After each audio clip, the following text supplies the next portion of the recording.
Bonsoir à tous, j'espère que vous allez bien, où que vous soyez, quoi que vous fassiez. Cela faisait un moment qu'on n'avait pas fait de vidéo et donc l'occasion se prête aujourd'hui pour parler d'opportunités, d'entrepreneuriat, de challenge par rapport à notre communauté. Euh, il y a quelques jours, j'ai vu un post euh, qui parlait de cette nouvelle tendance, souvent de nos influenceurs dans le domaine des affaires, dans le domaine de l'entrepreneuriat, qui nous disent souvent de rentrer au pays pour investir, pour saisir des opportunités. Et la personne qui a fait ce post a soulevé un problème à laquelle je n'avais pas pensé et à laquelle, selon ma perception, beaucoup d'entre nous n'avaient pas pensé. Il dit que souvent, ces locomotives-là, je ne citerai pas de nom, ces personnes qui veulent être des ambassadeurs de l'entrepreneuriat en Afrique par la diaspora, citent facilement, aisément la communauté juive et la communauté chinoise. Ils prennent exemple sur ces communautés-là en nous poussant, nous les Africains, les Noirs, à les imiter en fait, à travers justement le rayonnement de leur diaspora, la diaspora chinoise, la diaspora juive. Voilà, on sait qu'ils font d'excellentes choses, on sait où qu'ils aillent, voilà, ils essayent de faire de grandes choses pour faire rayonner en fait leur pays, leur nation, leur peuple. Et cette personne qui a soulevé ce problème-là dans un post sur LinkedIn dit que en fait on se trompe de paradigme parce que le chinois lorsqu'il va quelque part il observe, il n'hésite pas à commencer au bas de l'échelle jusqu'à maîtriser la logistique et la chaîne de transformation dans un secteur donné.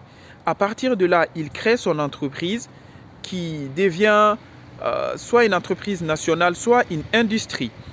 Industrie dans le sens de la grosseur de la structure, dans le sens de l'impact de la structure.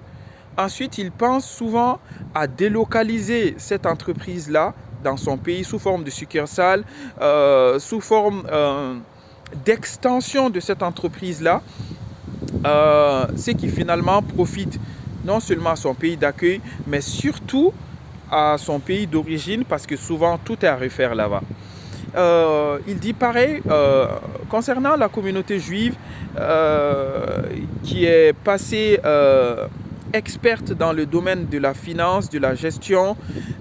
Il dit que c'est voilà, les membres de cette communauté-là ont su asseoir une certaine légitimité dans leur domaine de prédilection, dans leur domaine d'évolution, avant de créer des ponts en fait entre leur terre d'accueil et leur terre d'origine. Voilà, à travers l'extension de ces banques, de ces entreprises-là, qui ont pris une certaine ampleur, qui ont pris un certain poids carrément dans l'économie voilà, des pays d'accueil qui sont des pays développés, qui sont des pays riches en fait. Et contrairement à nous les Africains, on rentre en fait avec des projets à taille humaine pour aller concurrencer en fait déjà les frères qui sont restés là-bas ou les frères qui sont retournés sur leur marché. Et donc il dit que c'est finalement quelque chose qui nous dessert au lieu de nous servir. Il n'y a pas de vérité absolue, on est d'accord là-dessus, mais toutes les vérités se valent et comme on dit, il faut poser l'église au milieu du village ou la mosquée si vous voulez. Mais toujours est-il que il a dit quelque chose de très sensé en fait. C'est-à-dire que nous les Africains, dès qu'on a un projet qui marche un peu, on ne prend pas le temps de développer ce projet, d'améliorer, de perfectionner la chaîne de transformation, d'être des experts dans ce domaine-là, d'être des ambassadeurs dans ce domaine-là, d'être des acteurs incontournables dans ce domaine, avant de penser en fait à créer des succursales, à créer des extensions de ces entreprises-là chez nous, sous forme d'industrie, Donc avec une logistique bien rodée, avec des moyens suffisants, avec une manière de transmettre au-delà de créer des emplois, finalement une certaine forme de savoir-faire aux frères et aux sœurs qui sont restés au pays. Et effectivement, on pense tout de suite à des projets finalement à taille humaine, des petites et moyennes entreprises. On ne pense pas très gros.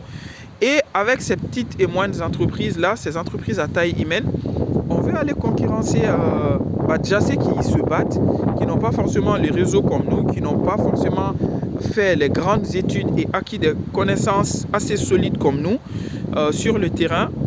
Ça peut finalement créer de la frustration en fait. D'autant que, comme on le dit, on manque cruellement de cet élan solidaire dans nos sociétés. J'ai pas peur des mots, il faut le dire. Je vise personne et je vise tout le monde à la fois. On est tous inclus là-dedans. Donc cette manière de voir, finalement, elle laisse à réfléchir en fait.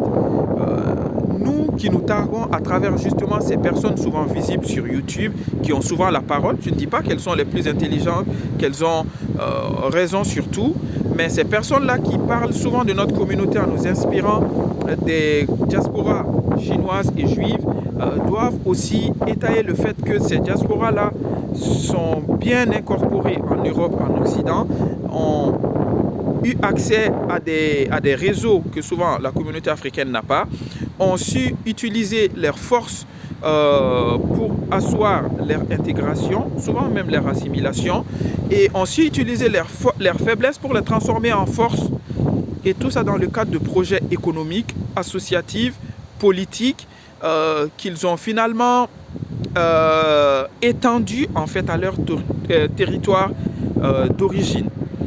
Alors que nous, en fait, nous avons énormément d'énergie, mais nos efforts sont disparates, dispersés.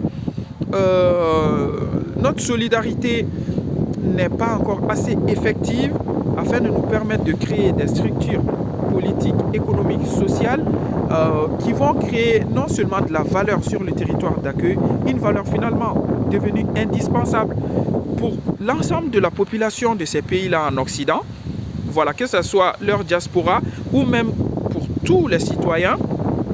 Et à partir de là, justement, ils exportent le modèle